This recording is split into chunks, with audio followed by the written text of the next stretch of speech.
Welcome back to Gold and Black Live, and our coverage skills have gotten a lot better on the set here as we bring in Ricardo Allen of the Atlanta Falcons, as you can perhaps tell by the outfit he's wearing here this afternoon in town on your bye week. And welcome back to West Lafayette. You pretty excited to be here? Yeah, man. I wanted to get back, actually catch a game. Last year when we came, I think they had an away game, so I wasn't really able to, catch one. So, Yeah. For the bye week, me and the wife talked about it. We wanted to come back to, college and act like kids again. Not really though, but just come back and see all the friends and stuff like that, and catch a game. That's hard to do now with an 8-month-old. Oh man, yes.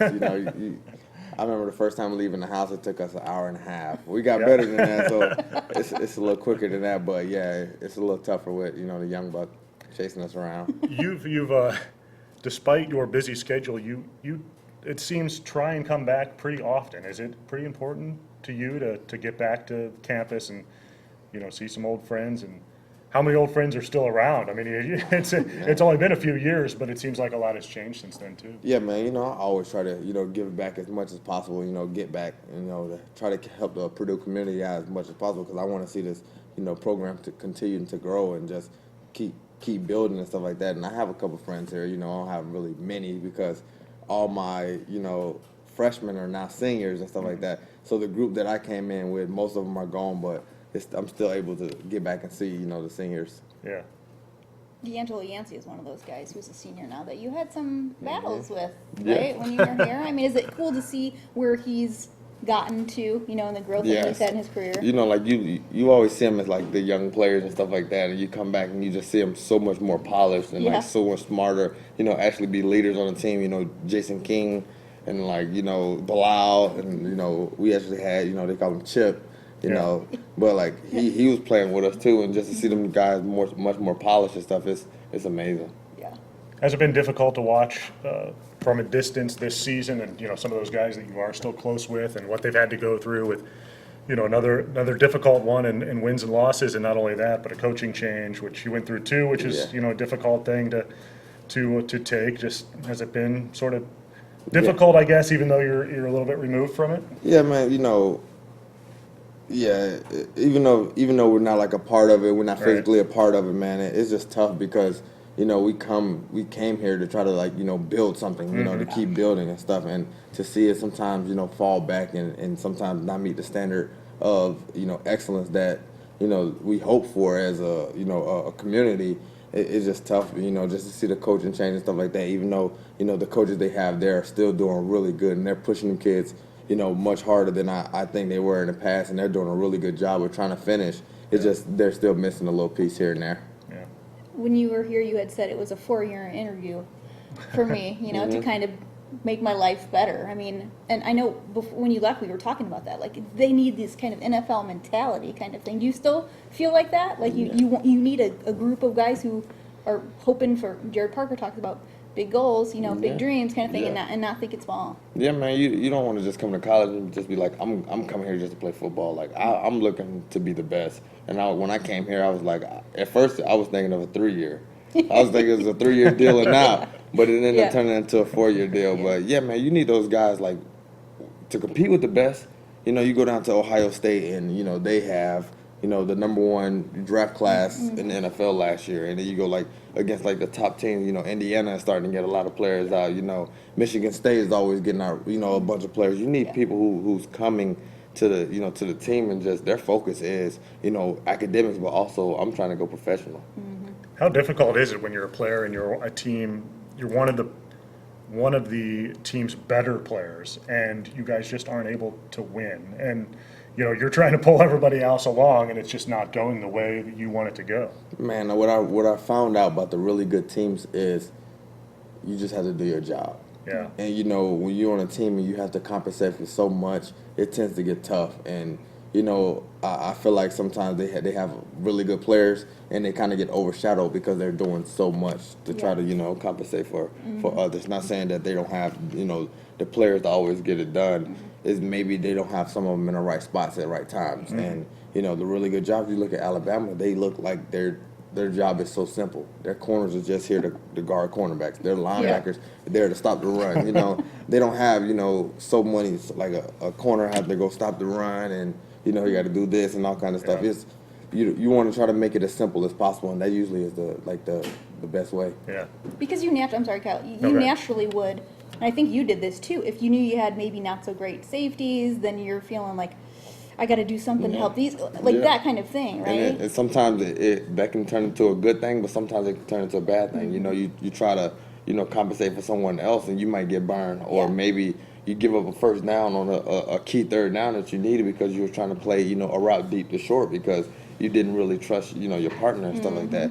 But, that comes along with brotherhood, and that comes along with, communication, that comes along with, trust. And, sometimes you got to build that, and to build that trust, sometimes you got to win.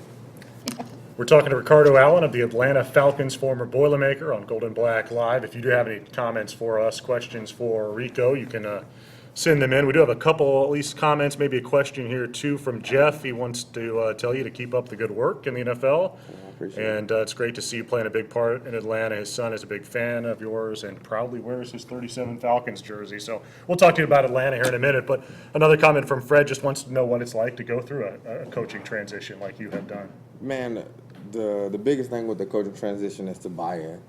It's like, if you just go and you just hope, like, I'm not going to listen to this coach, I'm not going to do what he tells me to do, you just hoping the whole community fails. Yeah. Because that's our leader. No matter who they put as the head coach, no matter who they pick, they can pick anyone off the street. That's going to be the leader, man. It doesn't matter. And if you don't buy into what they do, you're not going to win. So if you buy in as a community and, the negativity on the outside also stops, because that can also turn into a distraction here and there. Right. You just got to, everybody buy in and they just, let the man work and let the kids work. I think, they'll start seeing, a better outcome. You went through a change from one personality to a different kind of personality with Danny Hope to Daryl Hazel. So when you're trying to learn how to judge somebody or, figure out exactly what it is he wants, how difficult is that when you do go from, such an outgoing, emotional players coach to more of a CEO type in what Daryl was? Man, it's just, I've always been taught to adjust to my environments, man. Yeah. I can give you what you want, man. If you want me to be that kid that's, I'm not the big rah-rah talk all the time, but if you need me to be that guy and jump in front of the group, I can do that. But if you also want me to be that senior that everybody that just leads by example and just sit back and everybody can watch, I can also do that. So it's just about being able to adjust to whoever they need you to be, man, because maybe they have to adjust. Maybe, sometimes they're doing something because they didn't think the other way worked, and maybe somebody's telling them, something. So it's just like, you just got to be willing to adjust. And, Coach Hope, yeah, he was like one of the biggest players coaches. He kind of remind me of, Dan Quinn that we have right now, because they're both really players coaches. They know your inside, they know your outside, they know your name, they know your son's name, they know everything about you. And then you got Hazel, who's, very, he's to himself, and he's a business-like guy, and he's all about, X's and O's, and, he's not really deep into the, the connection, but he's about, he's really good at what he do, as a coach. Yeah. What do you think Purdue's next coach needs in personality or character or anything like that? It's always great to play for a coach who's can connect with anybody, who can connect with the third string, scout team quarterback, That's the one thing I always love. I love the guy who can, treat someone with respect, that can do nothing for him at that any given, at that time of the year.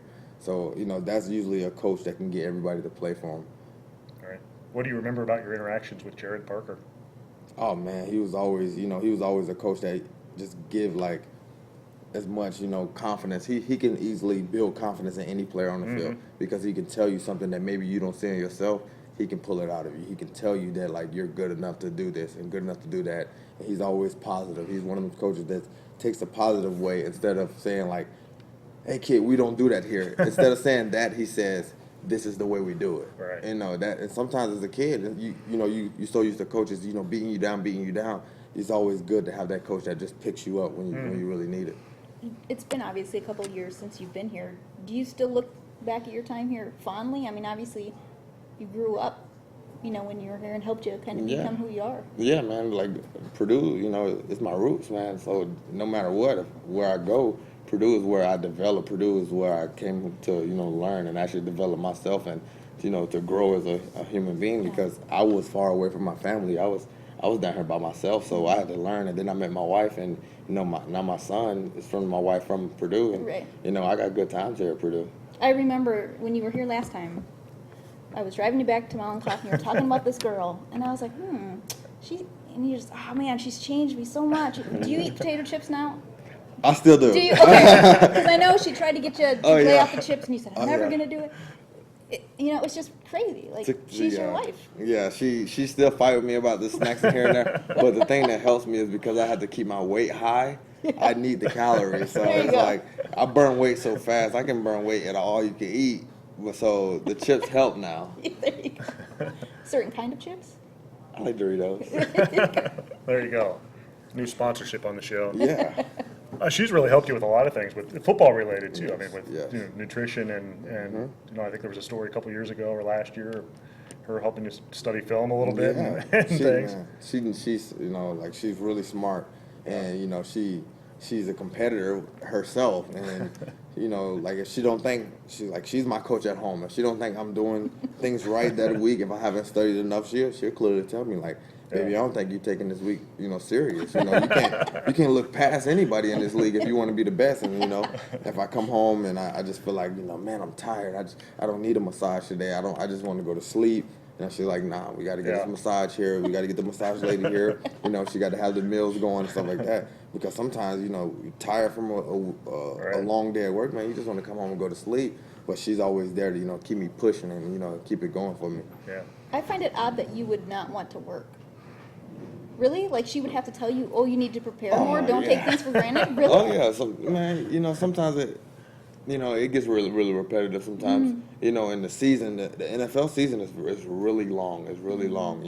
And we go to work and we watch film for so long. You practice, and then sometimes you come home and you just like, man, I need a day to clear my mind. Yeah. And you're like, nah, that don't happen here. Like we gotta work. If you want to be the best, you gotta put all the hours in, and that's what makes us connect, and that's what makes us so great together because she's not afraid to say the things that need to be said. Yeah. It's working out for you because you and the team is having a pretty good season. Yeah, we're having a pretty good season. We had a couple close losses that we feel that we should have gotten past, but them the games that you actually grow as a team because to get feedback, you need bad things to happen.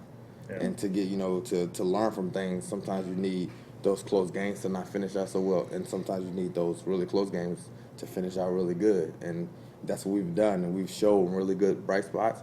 And so sometimes we show, spots of not finishing, and we just got to keep pushing.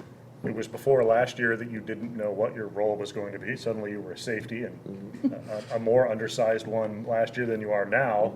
Just as the adjustment now in year 2 of playing that position gone pretty well for you? Oh yeah, I go back and watch myself all the time. I'm just like, what was I doing out there? Like, I'm like, what was I doing? But yeah, like this year is just I'm just so much more comfortable back there. I know my job, really entails of. I know what I have to do for the defense for it to be successful. I know that I have to go out and I have to communicate. I have to be one of the best tacklers every week, and I have to when the ball in the air, no matter what the ball says, like I'm trying to go get it because. When the ball is in the air, it's nobody's ball. So, my job is to erase all bad plays and try to, fight for every inch of grass and just get that defense one more style, one more inch to fight. And I go out there and I try to do the best ability every time I can. Do you enjoy it? I mean, can you find, I always wonder about this, with NFL guys. I mean, it's your job, you make good money, but it's a lot of work. Like you said, there's a grind. Can you enjoy it? Oh, yeah. My biggest enjoyment is going out there and, when I make, even though it doesn't really look good for us as a defense when they pop big runs and stuff like that. But, I compete against myself and I compete against, I feel like I compete against the quarterbacks and the running backs every week. And I feel like I take pride in getting the best players in the world on the ground in open field. And that's the hardest, one of the hardest positions to do. So if I can get, tackle some of the best running backs, from, Tampa, Carolina, all the really good teams. They're the best players with the ball in their hand. Yeah. If I can get them down in open field, I take pride in that and I compete in that every day. People don't understand how difficult that is, right? No. I mean, We see you got a guy 240 pounds running straight at you. he's going to cut one way or the other, and you got to follow him. And Yeah. it's not easy. Oh no, it's not easy at all. You got to train at it every day. But Yeah. you know, sometimes people just look at it just like, oh man, that tackle didn't look very well. But it's no such thing as a bad tackle. Yeah. You can get him down by a pinch of a shoestring. It doesn't matter. A tackle is a tackle. Yeah. But yeah, some people just overlook it and just like, you got to make those tackles. I'm like, Yeah. well. People miss those tackles at 3-yard holes. I'm making them in 50-yard open field space. Right. You know. Yeah, not easy to do. From watching, I can tell it's not easy to do. I certainly haven't tried. That division you play in, is it sort of fun to have? I mean, how much interaction do you have with Drew Brees and KK Short? You guys all playing? Oh yeah, Drew's not very big of a talker after the game and stuff Yeah. like that. So every now and then I give him a quick boiler up or something like that, and we'll talk here and there. But me and KK, we stay in contact all the time. Before the game we go out and we meet, we warm up, we talk to each other, stuff like that. And after the game we always talk. We always tell each other. Even though we're on different teams, we just always pray for each other, healthy. To come out the game healthy and to come out the game, as a good game. Mm-hmm. Do you watch games? Did you watch last night's game? Yes. Yeah. I just didn't know how much time, you had to be able to sit down and watch other teams like when they're on TV during the week. Yeah, the Thursday night, you usually get home. We usually get home like right before those are about to start. Yeah.